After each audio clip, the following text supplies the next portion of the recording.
Les grues de relevage constituent des moyens de relevage par-dessus. C'est d'abord la grue de 50 tonnes. Elle est l'engin type des interventions rapides de grande envergure. Elle peut être remorquée à la vitesse de 70 km/h. Son équipe a la même composition que celle du wagon de secours, mais comprend en plus un conducteur de grue et un outilleur. La grue comporte essentiellement un truc à 2 bogies, muni à chacun de ses angles d'une petite poutre coulissante.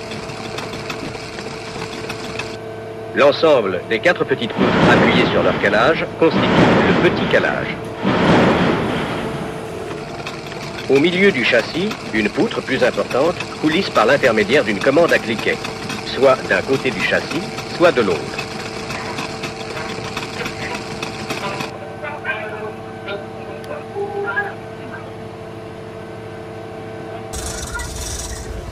Cette poutre et son appui constituent le grand calage.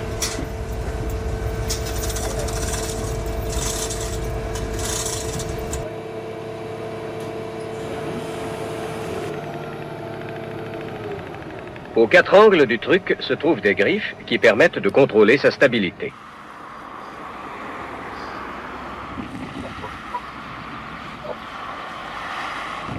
À chaque extrémité existe un caisson mobile qui peut être retiré pour obtenir la portée minimale.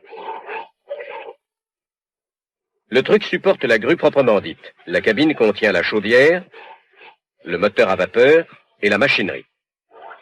La flèche qui repose en position de route sur le wagon porte-flèche peut prendre une inclinaison quelconque, mais la stabilité de la grue de 50 tonnes augmente lorsque l'inclinaison diminue.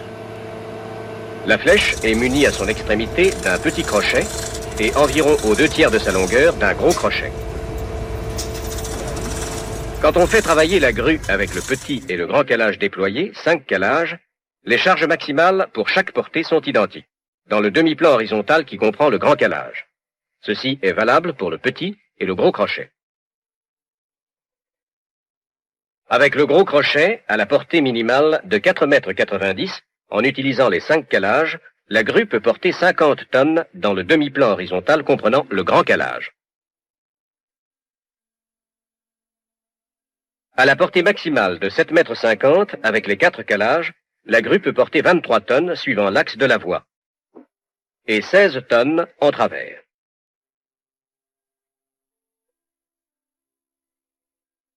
À l'aide du petit crochet, à la portée minimale de 7,50 m, les 5 calages installés, la grue peut porter 22 tonnes dans le demi-plan horizontal, comprenant le grand calage.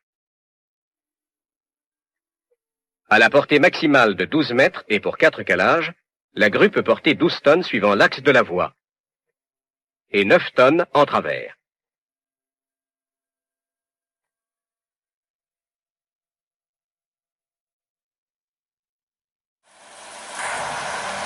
En fait, la sécurité du relevage repose sur l'unité de commandement, l'habileté et l'attention du conducteur de grue, car bien souvent, les véhicules déraillés sont profondément enterrés ou encastrés les uns dans les autres, et il est impossible, a priori, de définir la force maximale qui sera nécessaire pour dégager la charge.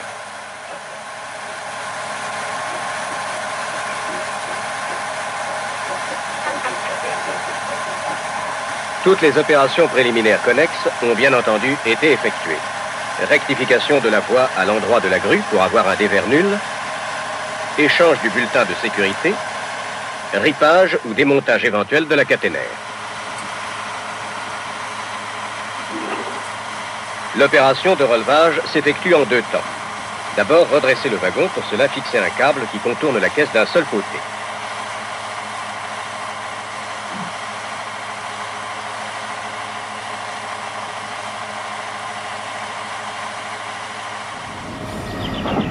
Puis tirer verticalement de ce seul côté.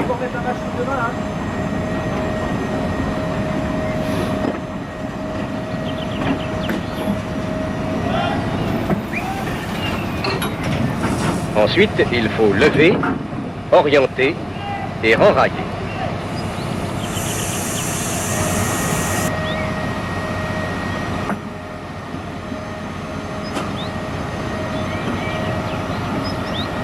Pendant toute l'opération, on surveille attentivement le comportement des griffes, qui ne doivent pas être tendues, et la stabilité des calages, qui doivent toujours être serrés.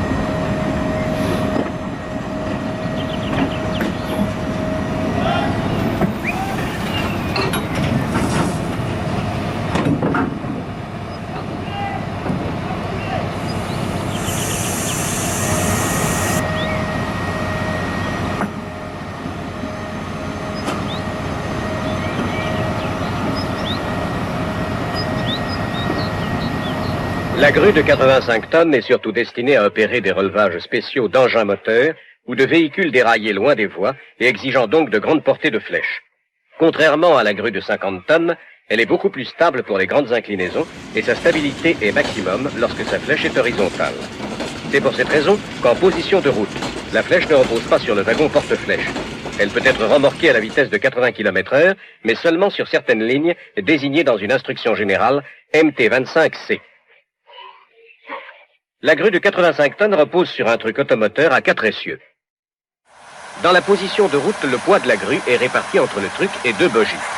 La charge est transmise aux bogies par l'intermédiaire de bras qui, lors de la mise en batterie, servent au calage. Il y a ainsi à chaque angle du truc un bras orientable.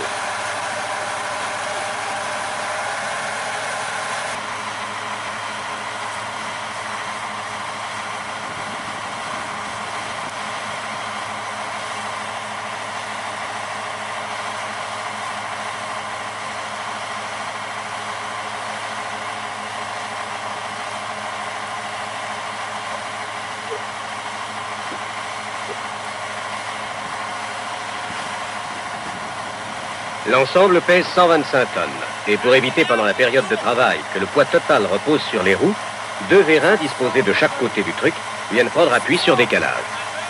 La grue comporte 4 calages d'angle, grand bras, et 4 calages intérieurs, vérins. Le wagon porte-flèche contient la plupart des agrès. La grue qui travaille le plus souvent avec tous ces calages dispose d'un gros crochet et d'un petit crochet. Vous allez assister au relevage d'une machine lourde de 80 tonnes. Cette locomotive a été choisie pour la démonstration parmi celles qui sont retirées du service.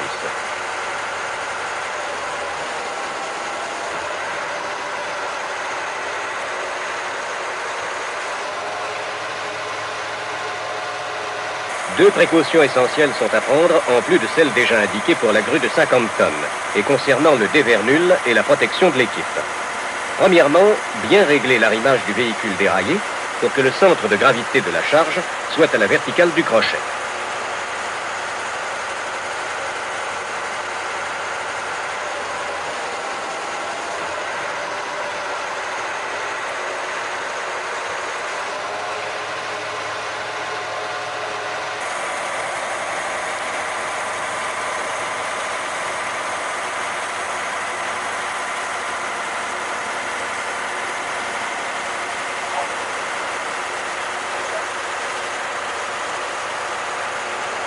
Deuxièmement, surveiller le calage opposé à la charge, le grand bras ne devant pas s'appuyer sur le calage, mais en être distant de quelques centimètres.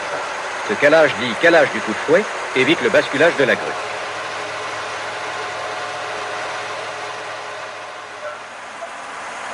Enfin, pour éviter que la charge tourne et provoque le vrillage du câble, des hommes de l'équipe de secours contrôlent la charge au moyen des lingues.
Parmi les derniers vestiges témoins de la lutte contre l'occupant pour la libération de la France, cette locomotive basculée rouge en l'air au creux d'un remblai va être relevée.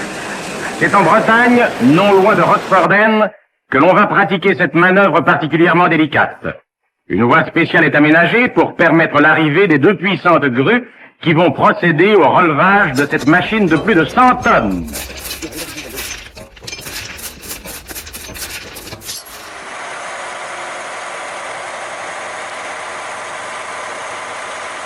Des débris de wagons gênant l'opération sont évacués.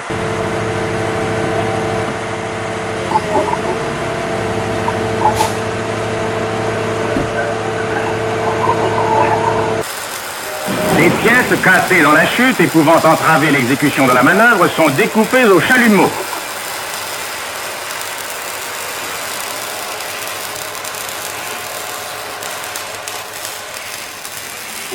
Après avoir été retournée, la machine, solidement amarrée au crochet des grues, va être soulevée et remise sur rail.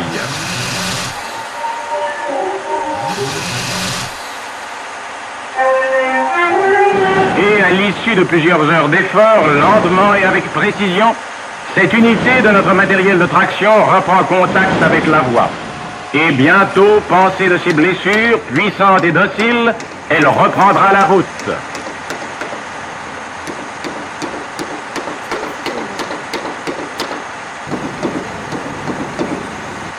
Franchissant la vallée de l'Isère à une hauteur de 30 mètres, le viaduc de Vernaison avait été, comme beaucoup d'autres, mutilé par les Allemands au cours de leur retraite d'août 1944.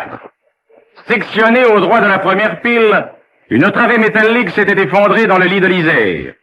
Un pont provisoire ayant été construit, il fut décidé ensuite de relever la travée tombée dans la rivière et de la réutiliser. Prenant appui sur le pont provisoire, le relevage du tronçon effondré s'effectua à l'aide de chevêtres et de bielles.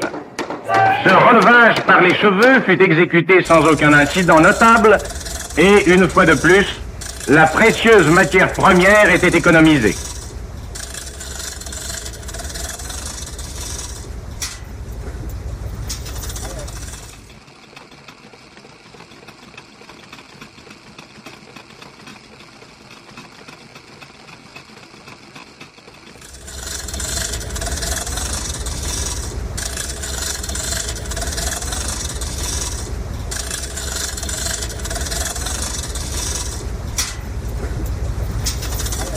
Et c'est ainsi que petit à petit, malgré les intempéries et les difficultés de l'heure, les graves blessures de notre réseau ferroviaire se cicatrisent. Rappelons-nous les 2673 ponts, rails ou souterrains détruits ou avariés au lendemain de la libération.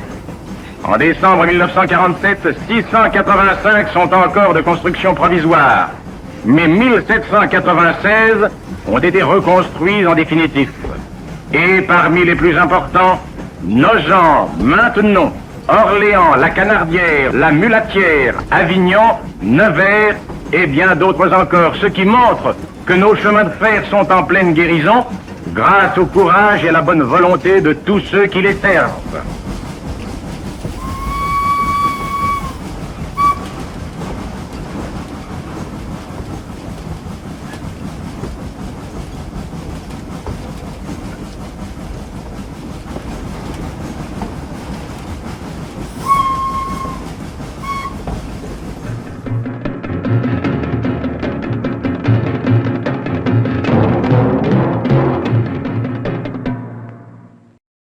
Fin donc de la Deuxième Guerre mondiale avec les dégâts que l'on connaît. Tout était à reconstruire quasiment dans le domaine ferroviaire. Et là, on a fait appel à la compétence, au bras, au savoir-faire du 5e génie. On leur demandait en quelque sorte de reconstruire ce qu'ils avaient, par certains côtés, participé à détruire. Et ils avaient bien compris, comme il fallait aller très vite, il n'était plus question de refaire des ponts, des viaducs, j'ose dire à la petite semaine, comme on le faisait avant, c'est-à-dire en boulonnant élément après élément pour des ponts en treillis métalliques. Non, il fallait ce qu'on appelle d'un seul coup combler les brèches. Autrement dit, prendre une portion de poutre, en quelque sorte, et puis la poser d'un seul coup sur 2 culées. Et pour cela, à l'époque, nous sommes en 1950, on ne disposait pas des moyens de levage d'aujourd'hui.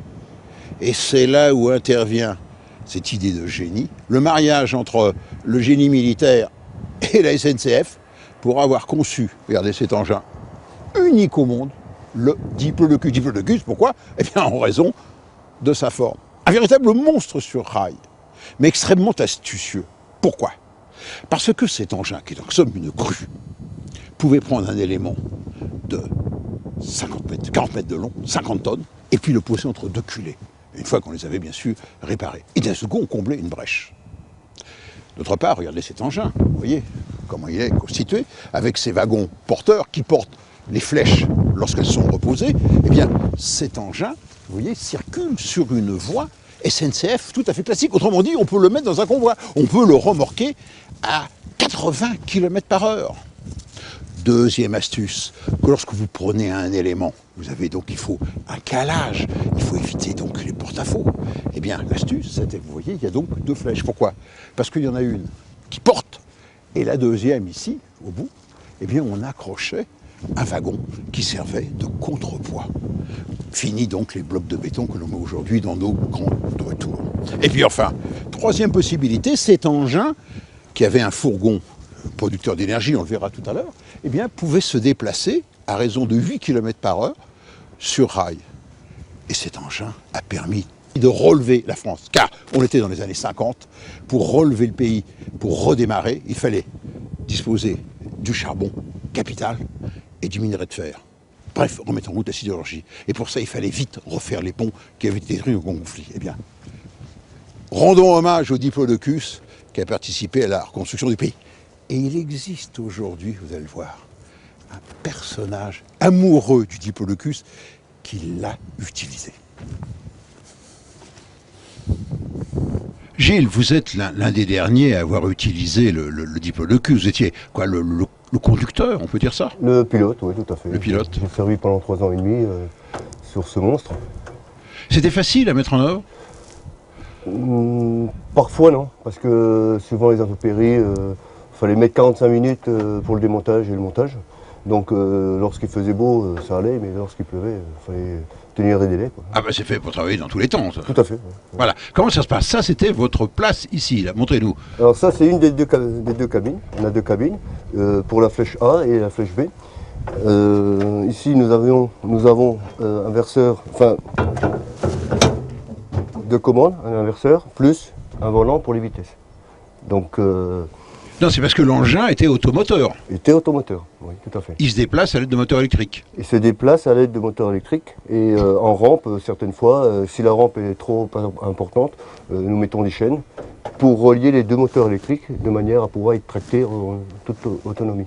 C'est-à-dire qu'il pouvait, comme la charge étant suspendue à la flèche, avancer dans l'axe de la voie pour aller la déposer. Oui, oui, oui. Et comment vous commandiez la flèche? Alors, à l'aide de ce volant, qui est gradué jusqu'à 14 vitesses, mon chef d'engin me disait de monter par exemple la flèche, enfin le contrepoids. Donc je recevais des ordres que de l'officier de l'engin, quoi. Donc je montais, et puis tout doucement, je montais ma charge. Voilà. Une fois que ma charge était à hauteur raisonnable, je relevais mon contrepoids. Et là, il me disait de refouler ou de tirer. Et je me déplaçais avec ma charge et mon contrepoids.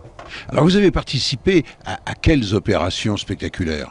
Alors j'ai participé sur le chantier de Longueville en 92, à Misidon aussi, à côté du beach. J'ai Sotteville-les-Rouen, naturellement, parce que tous les ans on y allait pour les révisions. Et chantier spectaculaire, je dirais que c'était plutôt Longueville. On a fait un rallongement de passage à niveau et puis de passage souterrain. Alors l'avantage du diplodocus, c'est que d'un seul coup, on prenait une travée de combien de mètres de long? De maximum 40 mètres. Maximum, parce que nous avons les tampons ici. Et plus de 40 mètres, c'était pas possible. Hein, le moufle 55 tonnes est environ à 20 mètres. Donc 40 mètres au maximum, d'un poids de 51 kg.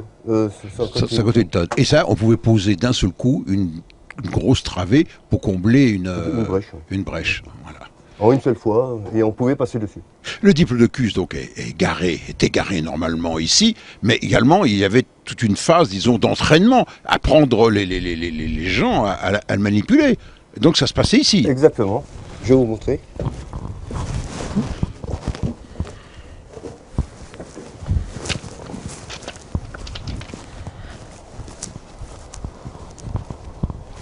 Alors avec l'équipage, régulièrement, 3 ou 4 fois par semaine, on s'entraînait sur cette brèche. Ça, c'est la travée que vous souleviez, ça. Tout à fait, on récupérait la travée, on refoulait et on mettait ça sur un wagon. On mettait ça sur un wagon et on s'entraînait à faire pivoter, à faire des calages, décalage. Calage, décalage, calage, décalage. Et donc ça représente ce que vous étiez à même de poser, c'est-à-dire, disons, 50 tonnes et 27 mètres de long. En grandeur nature, c'était exactement ça.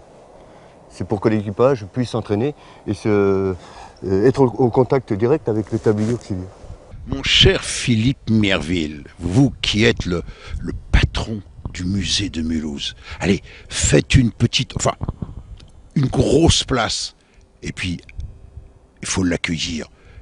C'est pas soulever le soldat Ryan, c'est sauver le soldat Diplodocus. Mais avec le Diplodocus, il y avait ce que j'appellerais la logistique tout autour, autrement dit, eh bien, les voitures de cantonnement. Bon, il n'y a pas grand monde autour d'un Diplodocus. Allez, simplement un officier et 5 hommes durant pour la manœuvre. Mais d'une manière générale, lorsque le 5e génie arrivait sur un chantier extrêmement important, eh bien, il fallait amener toute la logistique. La logistique, c'est-à-dire une petite partie de la caserne. Et tout ceci était dans des wagons qu'on appelait des rames de cantonnement. Alors, petite visite, suivez-moi. Voilà comment ça se présente. D'abord, dans une caserne, il faut assurer la chambrée. Bon, regardez, c'était pas mal tout de même. C'était pour les hommes du rang. 2 couchettes superposées, là on a enlevé les matelas, l'armoire, de l'ordre dans l'armée, le tableau de service, là, la voiture atelier,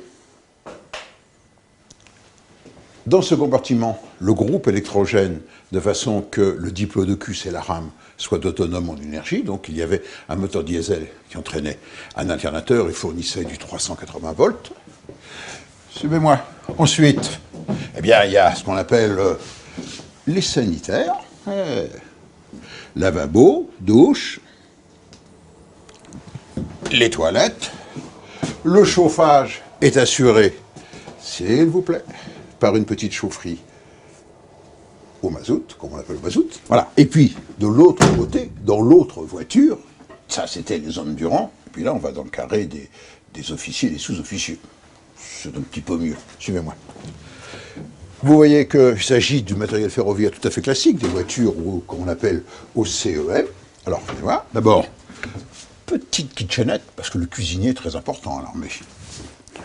Il y avait tout le nécessaire pour un cuisinier pour pouvoir travailler. C'était pas les wagons-restaurants, des wagons-lits, mais c'était pas mal. Ensuite, la salle de réunion pour le chef de section, avec la table. Oui, ça vous rappelle rien, ces images? Allez, vous vous souvenez, durant la Deuxième Guerre mondiale, on a tous vu ces images où Hitler utilisait beaucoup le chemin de fer pour des raisons de sécurité pour se déplacer, et il tenait ses réunions dans un wagon aménagé avec une grande table. La bonne récupération de fauteuils, c'est tout de même plus confortable que les banquettes en bois. Et puis, les chambres à coucher. Cabine individuelle, tenez, venez voir. Voilà. Donc voilà la chambre à coucher d'un officier.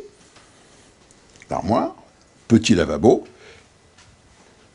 et le lit, donc, se trouvait ici, avec son éclairage individuel et petite moquette au sol. Vous voyez, c'était tout de même pas mal. Et ça, vous aviez ce qu'on appelle des trains de cantonnement, composés parfois d'une dizaine, 20, 30 voitures, qui permettaient, disons, d'avoir la logistique d'un chantier lorsque on reconstruisait un ouvrage d'art.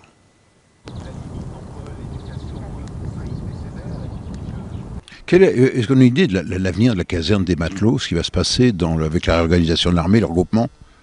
Non, aujourd'hui, beaucoup d'études sont faites, mais pour l'instant, on n'a rien de définitif.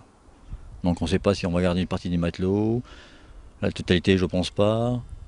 Simplement un certain bâtiment, mais on ne sait pas encore. Mais le génie ferroviaire restera.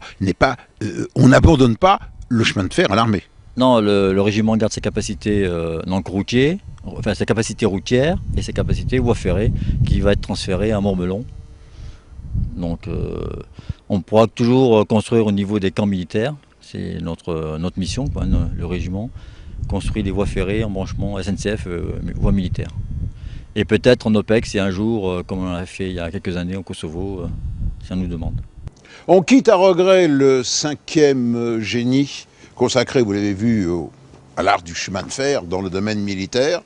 On quitte à regret parce qu'il y a encore une multitude de choses. Tenez, les exemples, voici. Vous voyez, cette rame de cantonnement qui est ici, bon, piteux état. Ça, ce sont des wagons porte-engins, porte-charges. Et savez-vous que le défilé du 14 juillet, eh bien, tous les véhicules blindés, les chars, arrivent ici, peuvent être déchargés à l'aide de ces wagons.